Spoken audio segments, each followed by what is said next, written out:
Some cheat in the customs, some rob the excise. But he who robs both is esteemed most wise.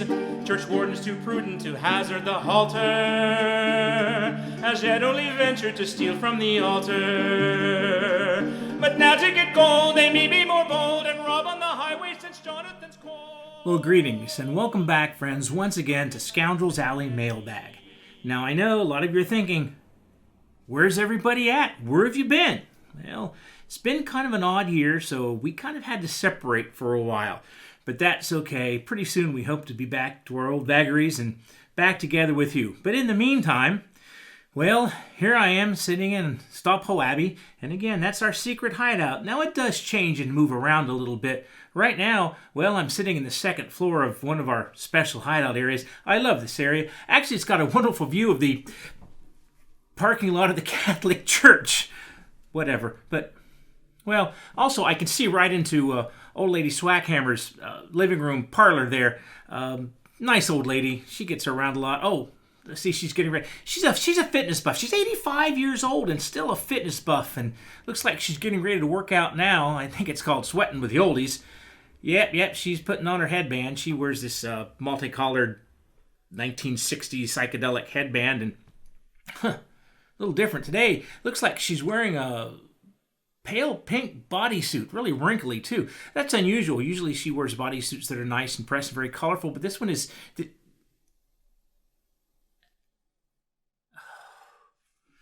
Susan, you need to go next door and tell that crazy old bat she either shuts her windows or puts some clothes on. Sorry about that. We'll edit that part out. Anyway, before we go any farther, I just want to remind you to go ahead and hit the like button and subscribe to all these great videos that we've got coming down the pike. And remember, if you don't subscribe, well, the next video, and I'm going to send it to your inbox, it's going to be the view I got right now. Shut the window, lady! Sorry about that. Anyway, early on, if you remember when we first started our videos, even before we got sidetracked with everything else that's going on in this crazy world, I introduced you to my character, the Sharper, name of Christopher the Sharper.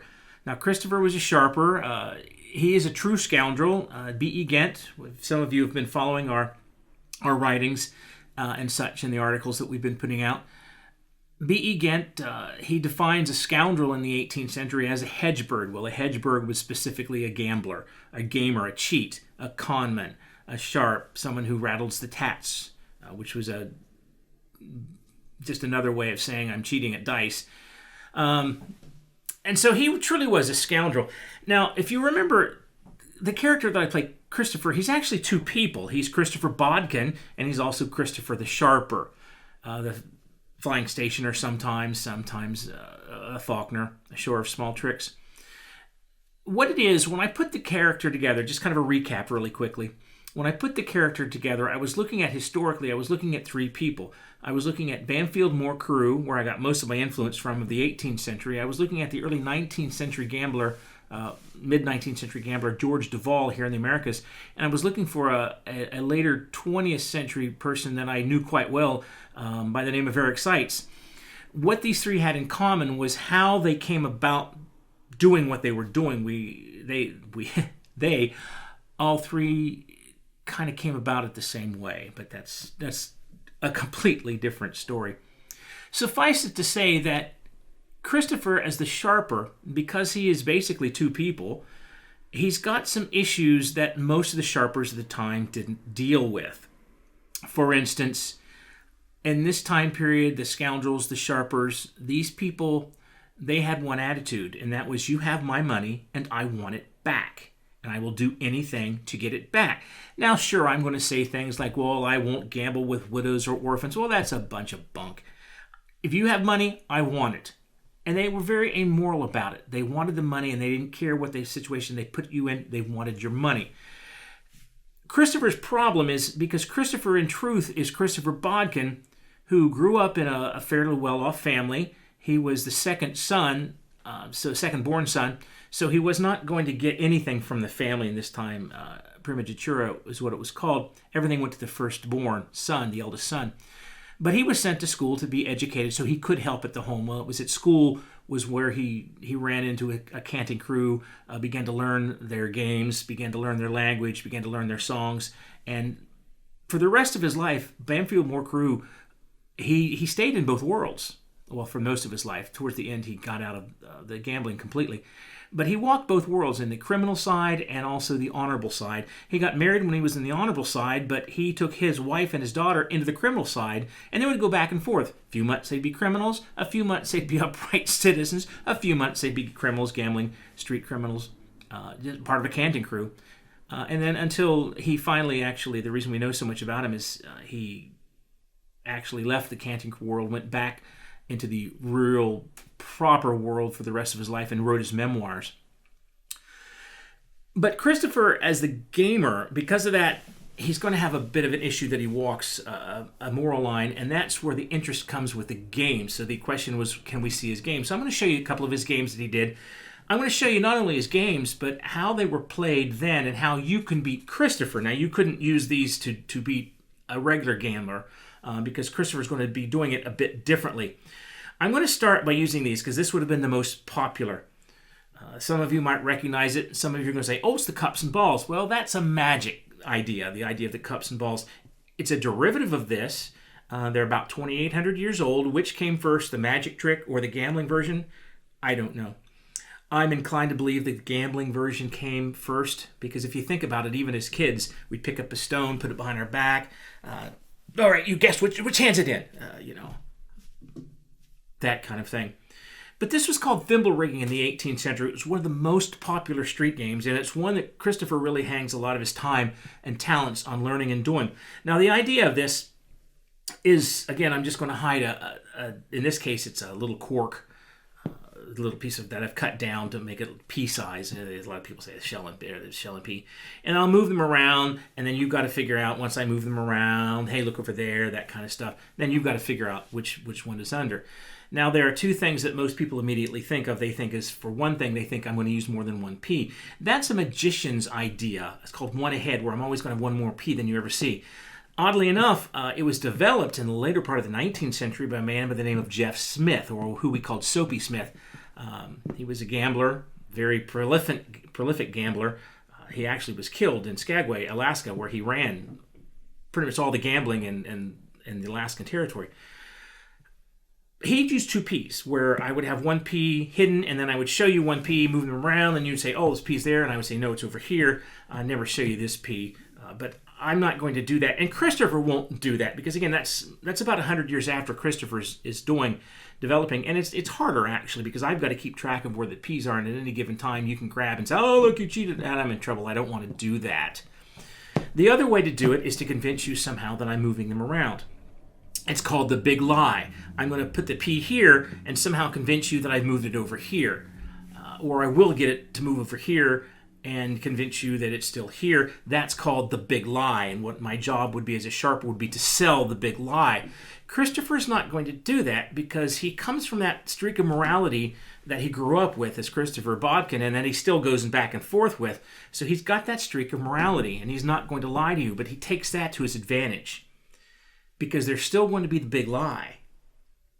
But Christopher is going to get you to tell yourself the big lie and you to sell the big lie to yourself. No, let me rephrase that. You're going to tell yourself the big lie. I'm going to sell you the big lie you're telling myself. I'll explain what's going to happen. One of the things that I'm going to do is Christopher's always going to hold his hands very close, very tight, so you never see. And immediately, as soon as I do that, you're going to think to yourself, oh, look at that, he stole the P. He's going to steal the P because he's holding his hands really tight. Well, I'm not going to steal the P. Christopher doesn't steal the P, but he's going to hold his hands tight. You get the eye that he's stealing the P. That's still there. It hasn't changed. But by holding my hands really tight, you're convinced that I'm lying. Even though I'm going to say over and over again, I won't lie to you, I won't lie to you. And I won't, but that's part of selling the lie. So once you've got the idea that I'm going to cheat and lie to you by saying that's not there, it's got to be one of these, what's going to happen is then I switch things up. And I'm going to let you convince yourself of the big lie by letting you lie to yourself. What's going to happen is I'm going to move these shells now in an optical illusion. The idea of the optical illusion is you are convinced I'm lying, therefore you know I'm lying. So I'm going to use the optical illusion to let you sell yourself the lie. What I'm going to do now, though, is show you how to win. Because I'm going to do the optical illusion. You know where the P is. I'm going to use the optical illusion. You saw I haven't moved it. I'm going to do it with my hand open and one finger. I'm going to do this so that you can see what's going on. Now, as I do this and move it around, the optical illusion, and I'm going to do this slightly off so you'll see because there's a bit of an angle. The optical illusion makes you think that the P is moved. So that as I move it this way and move it around, I've given you that idea of it's gone. That's the optical illusion. I've sold the lie you're telling yourself. And the truth is, you just got to remember where the P is all the time. Now, that's pretty much all there is to it. Now, the other way that we're going to do this, and sometimes Christopher would do it the other way, is by using cards. This is very popular, and Christopher would do this more because this is probably seen more as a gambling game than the shell and P are today, or the thimble rigging is today. The idea of the 3-card monte is about 300 years old. The idea is you would have 3 cards, 3 red cards. What Christopher would do is take a piece of boot black or soot and mark on the red card. That way you'd be able to follow the red card. Now, they realize, though, that if you use 3 black cards, then I've got an issue because I can't use black, so they would prick their finger or something, a little bit of red there. I personally don't like blood. I don't like to do it that way. Then they realized if you use 1 black card and 2 red cards, then all you'd have to do is figure out which one the black card was. The problem with that is I found out early on that for some reason in a modern version today, we don't follow the black cards very well. So that's why Christopher always uses 2 black cards and 1 red card, because it's easier for you to follow the red card. What we would do in a case like this was I would simply begin to play the game by putting the cards down. Now, if you'll notice, and if you can see the angle I'm at, I'm doing 2 things. I'm putting the red card in the middle, and I'm doing this in this angle this way. Now, once again, the angle with the point towards you. I'm going to set it up for you to lie to yourself by telling you over and over and over. Remember, the red card is in the middle. The red card is in the middle. The more I tell you that, and the more I do the same game in the same way, the more you're going to convince yourself that, oh, no, he's lying to me. He's going to cheat. Again, all I'm setting up is you to tell yourself the big lie. Now, right now, this is called a friendly game. It's called a friendly game because there's no such thing, because there's no money on the table. And a piece of advice, kids, there's no such thing as a friendly game when there's money on the table.